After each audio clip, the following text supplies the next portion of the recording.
Hello and congrats, we're back with some more Colorado Avalanche franchise mode in FHM 12. And in this one, we have the start of the year one offseason here as we were kicked out in the first round during the playoffs, and it was not pretty. It was not pretty whatsoever.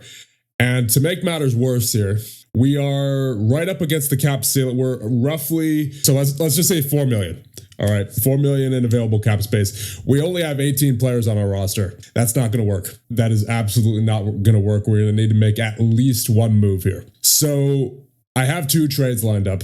And as you can see, two guys on the trade block, Brock Nelson being one of them. He's a 4-star ability at 34 years of age. I really wish I didn't have to trade him away at this point, especially considering that he had a good playoff run during the playoffs. He led our team in points during the last playoffs with 7 points, 5 goals. But unfortunately, he is one of the odd men out here. And then Valeri Nichushkin as well, 31 years of age, has 4 years left on his contract, worth 6.125 on his cap hit. And he's still a good player, 55 points last season, 3.5-star ability. And during the playoffs, he had 3 points in 3 games played. I believe he was injured for a couple games there. But unfortunately, once again, he's just one of the odd men out here. And you can look at Gabriel Landeskog and say, well, why not him? He's only at 2.5-star ability, 33 years of age, 3 years left on a $7 million contract. Here's the thing. I want to respect what Landeskog has done for the Avalanche. You know, he's been here his whole career. He was, the captain at age 20. Right, he's been through a lot with this franchise, so I want to do my best to keep him on board for as long as possible. And honestly, I would prefer to see him retire as a Colorado Avalanche. But at the very least, I want to see him live out his contract here for the remainder of what he has left on his 3-year deal. So yeah, logically speaking, Landeskog would be the first to go normally in this situation, but I don't want to do that. I don't want to do that to the Colorado Avalanche fans and to out of respect for what Landy has done here. So I think the next logical 2 guys to go are Nelson and Nichushkin. So unfortunately, we're not going to be getting a lot back, especially not for Nichushkin. Because as we take a look, we're going to try shopping both Nichushkin and Nelson. No offers for Nichushkin. And then Nelson, despite the fact that he is a 4-star ability, where's Nelson? Where is he? There he is. We're going to shop him. No offers.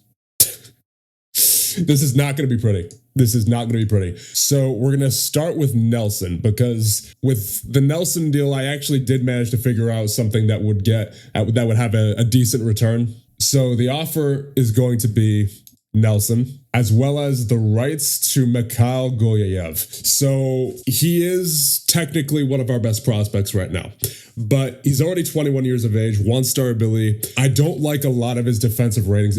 Checking's only at 11, hitting's only 11, positioning's only at 11, already at 21 years of age. Again, most of his good development years are already behind him. So I really am not a fan of Gulyayev. If he makes the NHL roster, which would probably be, a couple years from now, maybe 3 years from now, he wouldn't make it any further, I would say, than as a depth defenseman, right?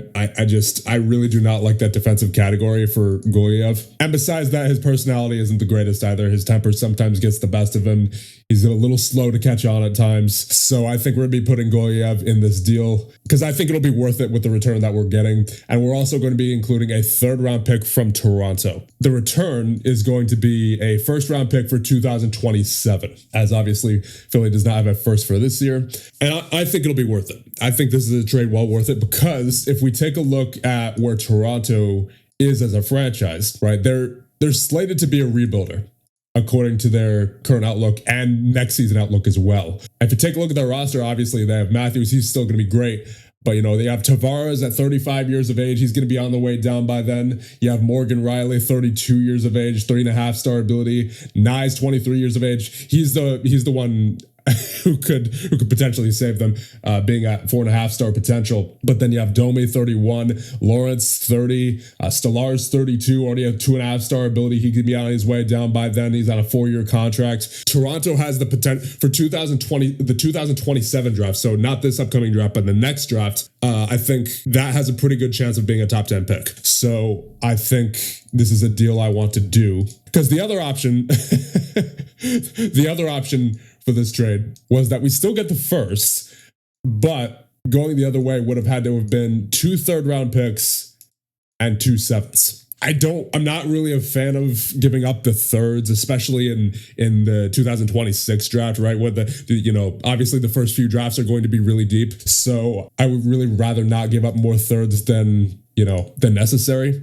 So I would rather include, just 1/3 and then Goliev, who's already, like I said, got the majority of his good development years behind him. And he's really just not turning out the way I hoped he would. So the offer is Nelson, the rights to Goliev, and 1/3 for the 2026 draft in exchange for Toronto's first in the 2027 draft. Offer trade. And then the next trade we're going to be making is going to be with the St. Louis Blues. And it's just going to be, unfortunately, like I said, we're not getting a whole lot back for Nichushkin. This is going to be ugly. It is just going to be a 5th. That's it. There's not a whole lot we can do here with Nichushkin, unfortunately. As we see, even a 4th is just a well-balanced offer, meaning they're not going to accept that. So the deal is a 5th. And another prospect I will say that I'm not exactly high on is Francesco Dell'Alecci. He's basically the same kind of player as Goliev, from what I can tell. His defensive stats are not great. Hitting's at 8, checking's at 11, positioning's at 13, defensive reads at 11. And again, already at 21 years of age, right? So I'm really just not a fan. But here's the thing. Even if we include him in this deal, it's not going to get us very much back in return anyway. The most we can get is a 4th, a 5th, and a 6th. For Nichushkin and Dell'Alecci. It's just not going to happen. And as we see, if we try to get a 3rd, first of all, they don't even have a 3rd for this year, but if we try to get 2027 3rd, that's still only a well-balanced offer. I think a 5th is the way to go here. That's basically the offer, is Nichushkin for a 5th. You saw before, we couldn't even get anything back for Nichushkin shopping him, right? So this is going to have to be it. And I think we're going to have to do this because, again, we're very short on cap space and it just has to be done. Nichushkin, sorry, buddy, but you have to be traded for, unfortunately, not very much. This is a very disappointing return, I will say. But again, we have to take care of this cap situation because heading into this season, it's not going to be, the cap situation is not going to be pretty. And then even less so heading into next season where, the Cale Makar extension is going to be taking place. So yeah, we basically had no choice, I think there. Honestly, speaking of which, let's just take a look at what Makar wants. 7.8 for 5 years and a no movement clause. I'll do that right now, honestly, but I don't know why the game is saying that's terrible. I guess it's because the fact that he was out for the entire regular season last year with that major injury, and that he only played 5 games during the playoffs. So I guess that's partially what the game is basing off the contract's quality off of. But he's still a 4.5-star ability, right? And that's only for 5 years. That's only taking him till, he's gonna be 28 by the time it kicks in, so 33, right? So that's for Cale Makar, as long as he, doesn't drop off too quickly, that's a great deal. That is a great deal in my opinion. So we're going to take him down. I'm going to try to take him down as much as I can. Let's just start at 7.1. And I got him down to 7.3 for 5 years with the no movement clause. So honestly, that's a great contract for Makar. As long as he doesn't get a major injury again for the entire season, this should be fantastic. So we're going to submit that to him. And obviously his current salary is only 6.7, but the cap hit is different. It's at $9 million currently. That's just the way the contract was structured, right? So that's a great deal that's a steal for Makar. That's absolutely a steal for Makar. I was not expecting that. So I think I may as well just see what Lehkonen wants as well. 5.2 for 3 years. It's a bit much right now. I think I'm going to hold off. I do want to re-sign Lehkonen, but I think I'm going to wait just to see what the situation is heading into this upcoming offseason after this one. So I think we'll leave him for now. But Makar was definitely, that was a steal of a signing there. And now the next thing that we need to do, I've already approached a few depth players to fill out the rest of our roster. Obviously, it's not going to be anybody special because we do need to save on that cap hit. So I've approached Evgeny Dodonov as a winger, 2.5-star ability. Despite the fact that he's 37, he's still pretty solid offensively. He's got some 16s in there, a lot of 15s as well. So he should be decent for the third line. And I gave him 1.55 for 1 year. Then I also have Noel Acciari. He's 34 years of age, 3-star ability, and he's very well-rounded, pretty good defensively. I also offered him 1.55 for 1 year. I also offered Rodrigo Abols. He is 2-star ability, 30 years of age. I signed him for 1.05 for 2 years. And then I also have two signings on defense, rather. I got confused with McCarr there for a sec. So I have Ben Gleason with a 2-star ability at 28 years of age. And I signed him for $900K for 2 years. And then Kyle Burrows, who has the same contract, 30 years of age. He's a bit better defensively than Gleason. So maybe he and Gleason can be on the same pair together and hopefully work well as a unit, and he's at 2-star ability as well. So once again, nobody too special, but some depth signings that had to be done to fill out the rest of our roster. But with that done, that is just about all the moves we can make here. So we're going to simulate up to the draft order announcement on the 5th. Okay, we're going to need to negotiate with Acciari. Hopefully he's not asking for too much more. 1.65 for 2 years. Okay, I can do that. I mean, that's not too bad. I can give him that. I don't want to have to go too much more, you know, like I think probably even 2 million would be pushing it. Oh, okay. So here's the thing. So Philly accepted our offer of Nelson, a 3rd-round pick, and Golyev in exchange for the 1st-round pick, which was apparently top 10 protected by Toronto. I'm guessing in a separate trade with Philly because I didn't put that there. But that's not the worst thing in the world because even if Toronto ends up using this pick in the 2027 draft, we still get their first for the next draft, right? I'm pretty sure that's how that works. So that's still a pretty good deal because I think that the 2028 draft should still be pretty good. Acciari, we're going to have to...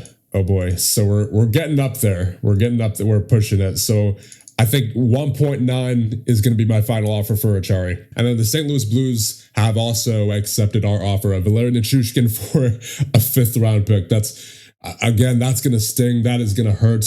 We are losing a 3.5-star ability player for just a 5th-round pick, but I think it's got to be done. So let's do the Nelson trade first. You got Nelson, a 3rd-round pick, and the rights to Golyev in exchange for a 1st-round pick from Toronto. Top 10 protected for the 2027 draft. Might end up being in the 2028 draft. Complete trade. And then with the St. Louis Blues, Valeri Nichushkin for a 5th-round pick. Complete trade. There it is. So yeah, that was pretty rough. But you know what? Now we have plenty of cap space to work with for the future. So now let's go into the draft lottery and see who wins it. So at number 16, you have Ottawa, followed by Pittsburgh, the Islanders, the Rangers, Pittsburgh again, Winnipeg, Seattle. So Buffalo moves up, LA and Vancouver, Detroit, Calgary, Nashville. So Winnipeg moves up, Seattle at number 4, Columbus at number 3, and Buffalo at number 1. Wow. So mirroring the Buffalo Sabres franchise mode from earlier this year, as it seems Buffalo will also be getting McKenna in this save file as well. So that's very interesting. All right, here we go. Time for the draft. Once again, we do not have a 1st or 2nd for this year. We only... Our earliest pick is a 3rd-round pick. So here we go. Pick until human. And it appears there's still some pretty good players here. You have Dmitry Borachev, 3.5-star potential according to the consensus, 3-star team scouting. We'll have serious difficulty performing in big games. Don't like that. And I'm going to filter out all the 19-year-olds here. I want 18-year-olds only. So then you have Seymour, Frollo, a bunch of centers here. Then Parker Snell as well. He's another 3-star potential goaltender. Only 2.5-star consensus. A little prone to controversy, has issues handling criticism. If Torquay's on your roster, controversy will follow. Oh boy. I mean, Frollo looks good personality-wise. Strengths and weaknesses, playmaking ability, above average strength, handles a lot of playing time, skating pretty good, decent on ice vision. Weakest part of his game is physical play. None of his weaknesses are a serious liability. That seems good. Scouting grades AC. He has a 3.5-star consensus potential and 3-star team scouting potential. And he's a 1-star ability already, according to team scouting. Defensive ratings are a bit low. I like his faceoffs at 13. Offensive ratings are decent, I suppose. Still got some stuff to work on, but he seems like he could be ready maybe in 4 years or so. Determination's at 13. Team players at 12. I'll keep my eye on him for sure. Seymour, personality-wise, he's pretty good. Strengths and weaknesses, strongest part is skating, a little stronger than most players, above average stamina, decent on-ice vision. Weakest part of his game is physical play, will log a fair amount of time lost to injuries. 3-star team scouting potential, 3.5-star consensus. Offensive ratings are decent. Defensive ratings need some work. Mental ratings need some work. Physical ratings are pretty good. I mean, he's basically the same kind of player as Frollo, it looks like. Maybe a little bit better physically. Yeah, I mean, he seems like he's essentially the same kind of player as Frollo. So I'll keep an eye on both of them. Then we'll take a look at the 2.5 star potentials here to see if there's anybody who stands out. But I think otherwise it's going to be between those two. I kind of like Yegor Shilov here. He's only the 2.5 star team scouting potential. He's already a 1-star ability though. And he has that 3-star consensus. And he also has 17 puck handling already. So that's worth noting. I think that's probably the best offensive rating we've seen out of any of the players that we've seen so far. So I think we're going to add Shilov to the list. Atkinson, defenseman, 0.5-star ability, 2.5-star potential, 3-star consensus. Hitting's at 15, positioning's only at 11. Mental ratings aren't great. Physical ratings, they're okay, I guess. Offensive ratings, I mean, they're decent, I guess, for this point in the draft. I'm not really a fan of Atkinson. He struggles to grasp new concepts. His temper sometimes get the best of him, so I think I'll avoid him. Okay, this guy's pretty interesting. Simis Ignatavicius. So, interesting name to say, for sure. He has 3 nationalities as well. He's a 1-star ability, 2.5-star potential in the team scouting, 3-star consensus. Offensive ratings are decent. Defensive ratings are pretty good as well. Honestly, probably the best defensive ratings we've seen so far out of any players we've looked at. 13 positioning, 12 checking, 13 defensive read. Physical ratings are okay. Speed's at 15. Determination's at 16. I like that. Personality tends to stay out of trouble off the ice and is comfortable in new environments. Strengths and weaknesses. Strongest part of his game is playmaking. Fairly strong. Above average stamina. Skating ability is a positive. Pretty good ability to read the play. Weakest part of his game is the physical play, and he gets injured a little bit more often than you like to see. AC scouting grade. I mean, I like him. I like him, honestly. He's certainly up there on my list, so I think I will add him to the list. Ilya Morozov. The bigger the game, the better he performs. I always like that personality trait. Strongest part of his game is his intangibles. I really like that. Above average strength, pretty good stamina, above average skater, decent on ice vision. Weakest part of his game is physical play, but none of his weaknesses are a serious liability. AC scouting grade. Defensive ratings are, I guess, decent. Hitting and checking are at 14 already. Positioning is only at 11. That needs a little bit of work. Offensive ratings are okay. Passing's at 14. Puck handling's at 13. Shooting accuracy at 14. Mental ratings are pretty good as well. 15 determination, 14 team player. Physical ratings pretty good. Balance is at 14. Strength's at 14. Speed at 13. Yeah, Ilya Morozov, I would say he's also got to be up there. Max Brodeur, maybe get Marty's son here. He's got a decent personality. The strongest part of his game is his intangibles, as always for goaltenders. His ratings aren't great, frankly, but still, he's the son of an NHL legend, so we will keep an eye on him. Okay, I'm not really seeing too many other guys here that I'm interested in, so we're going to take a look at our draft list. We have 6 guys here. 5 of them are centers. So I guess we're drafting the center with this pick. So let's compare everybody here. Mental ratings, Morozov takes aggression for sure. He's at 13. Bravery, Morozov takes it at 14. Determination, Ignatavicius takes it with 16, but Morozov's close behind with 15. Team player, Morozov with 14. Leadership, Morozov with 13. Temperament, Shilov with 12. And then professionalism, Morozov with 13. So Morozov, I would say overall is the winner for mental ratings. Physical ratings, acceleration goes to Seymour and Shilov, tied at 14. Agility, Shilov for 14. Balance tied between Morozov and Shilov with 14. Speed, Ignatavicius with 15. And Shilov close behind with 14. Stamina, they all have 14. Strength, 14 for Morozov. It's close, but I'm going to say physically Shilov takes it because he's got the 14 acceleration, which is tied with Seymour for first. He's got the 14 agility, which is first. 14 balance, which is tied for first with Morozov. And then 14 speed, which is second, right behind Ignatavicius. So I give physical ratings to Shilov. Offensive ratings, screening, Seymour takes it with 14. Getting open, you have Seymour, Shilov, and Morozov all tied with 13. Passing, you have Shilov, Morozov, and Ignatavicius all tied with 14. Puck handling, it's not even close. It's Shilov with 17. Shooting accuracy, you have Frollo and Morozov tied with 14. And then offensive read, you have Shilov and Ignatavicius tied at 14. So offensively, I have to give it to Shilov here with that 17 puck handling. I mean, that's really nice. That is a really nice boon to have at this point. for not even being drafted yet. And then defensive ratings, checking Morozov 14, faceoffs, Frollo's at 13, Morozov not far behind him with 12, hitting Morozov with 14, positioning Ignatovicius with 13, stick checking Ignatovicius with 14, and then defensive read, it's Ignatovicius and Seymour with 13. I gotta give it to Morozov. He's got the 14 checking. He's got the 14 hitting. Positioning's a little rough at 11, but he also has the 12 defensive reads. So overall, defensively, I got to give it to Morozov. So I think mentally it was Morozov, right? Yeah, mentally it was Morozov. And defensively was Morozov as well. But then physically and offensively, I think it was Shilov. Yeah, it was Shilov for physical. And then offensively, I believe it was also Shilov. Yeah, so I think it's between Morozov and Shilov for me. Let's compare their personalities. I mean, both of them honestly have good personalities. Otherwise, I wouldn't have put them on the list. Right, the bigger the game, the better he performs for Morozov, in addition to his intangibles. The strongest part of his game is his intangibles. So I think, yeah, I really like that 17 puck handling on Shilov, but I think I like Morozov's personality traits more. With the bigger the game, the better he performs. And then the strongest part of his game being his intangibles.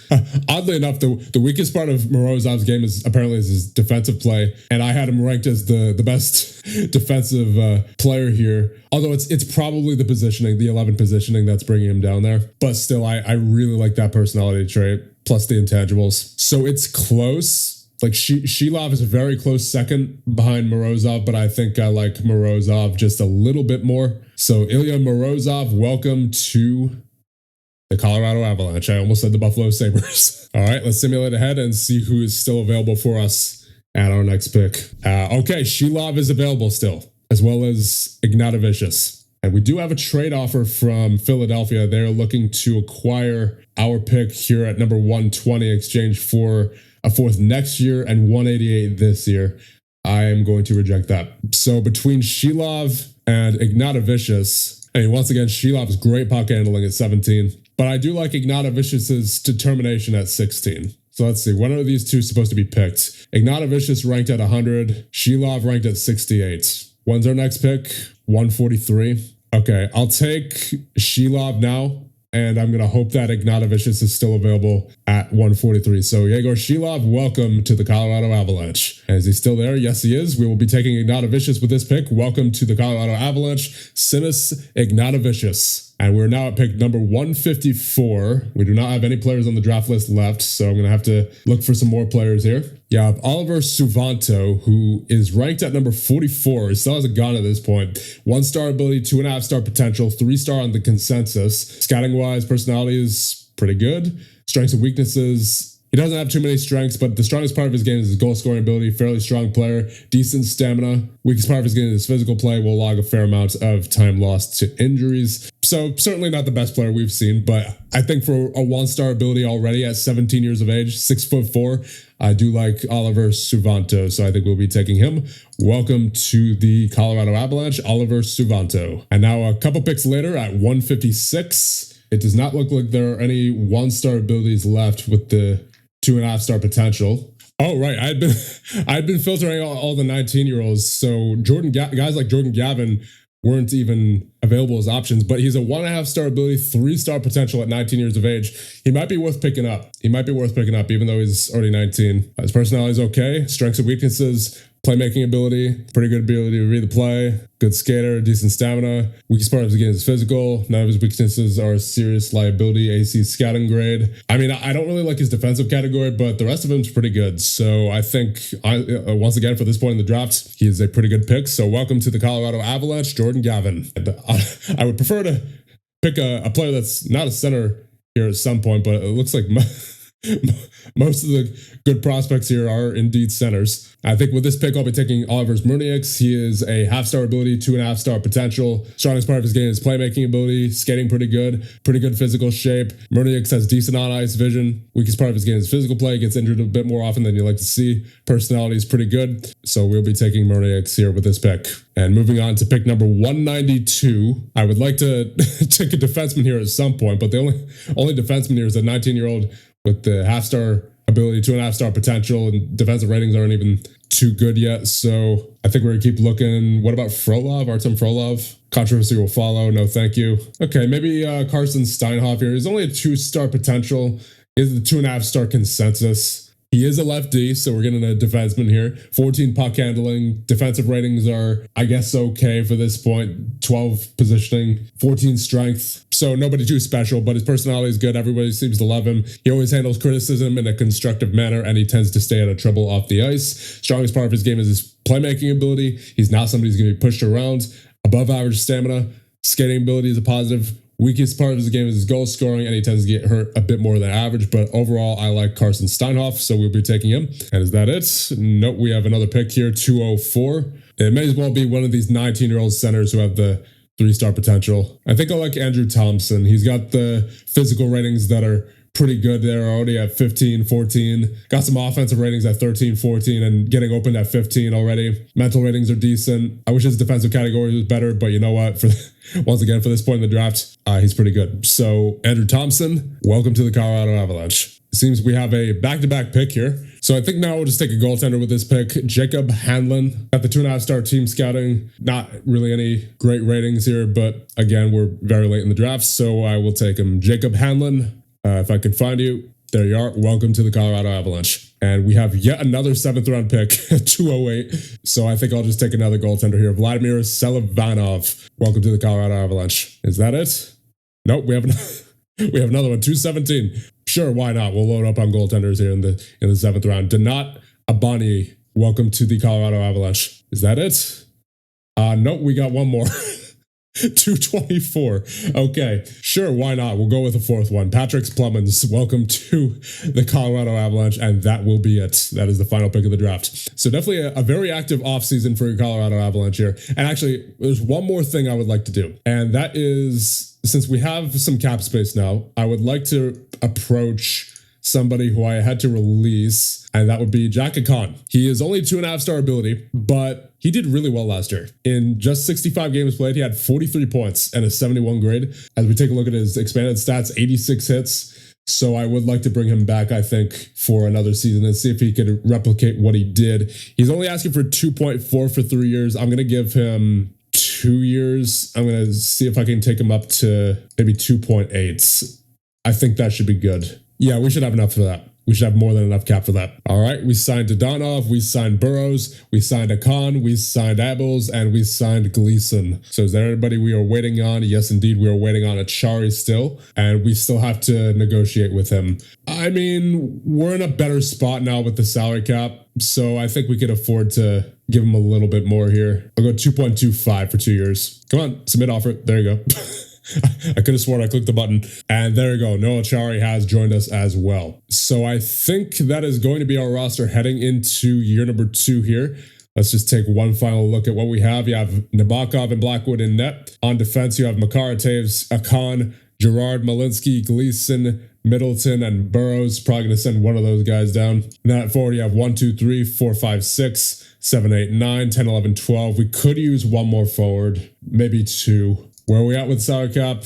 87. I would say we can get 2 more. Obviously not going to be anybody too special, but if we get like a 3rd liner, maybe for $3 million, then that would be nice. Maybe P.S. Suter. He's got the 17 positioning, 16 defensive read. I feel like he'd be pretty good for the middle 6. Yeah, I like P.S. Suter. He's on the trade block for St. Louis. I wonder if we could be able to retain to get him down to about $2 million there. And who would we give up? I think I'd be willing to give up Delalecci for him. Well-balanced offer. Then let's get a 7th in there. They'll probably accept. Yeah, I'm doing this. The rights to Delalecci and a 7th in exchange for P.S. Suter at 50% of his salary retained. Offer trade. Tarasenko's also there. I didn't even see Tarasenko before. Just get Tarasenko for 1 year. The revolving door of that is Vladimir Tarasenko continues to rotate as he goes from St. Louis to New York to Ottawa to Florida to Detroit to Minnesota to Washington and now potentially to Colorado.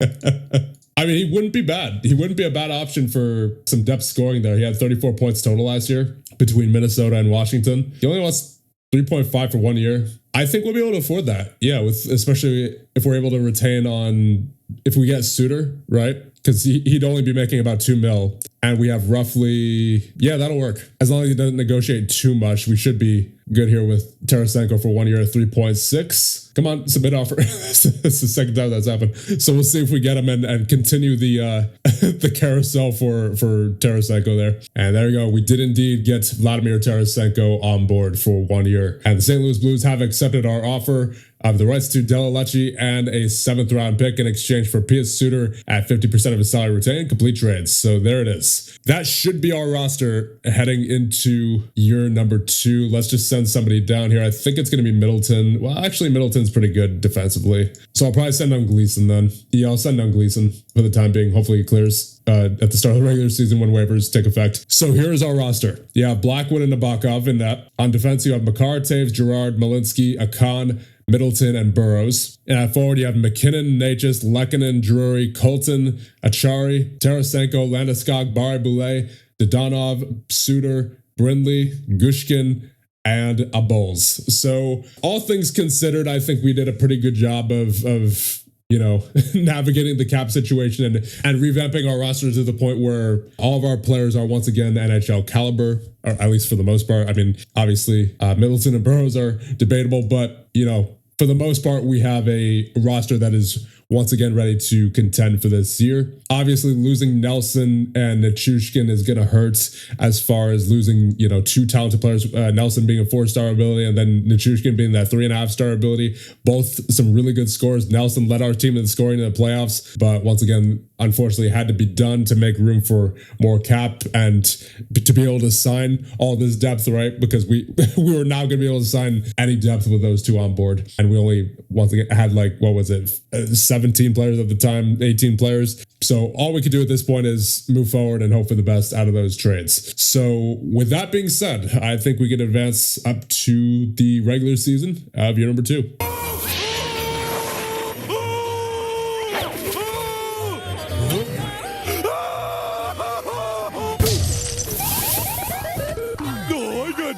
Again. This game stinks.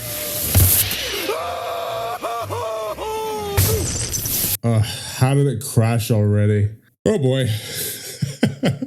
Year 1 off season and we already crashed. So that's just great. That's fantastic. Where is the draft still happening? Oh God. Okay. I gotta try to remember what picks I made here. Okay, I think I might need to stop the recording and try to figure out who I took here in the remainder of the draft, because there was still quite a few picks from number 156 onward. I think that was maybe an additional 5 pick. Let's see. Yeah, that was, oh man, that was even more than I thought. That was so many 7th round picks. Oh boy. Okay.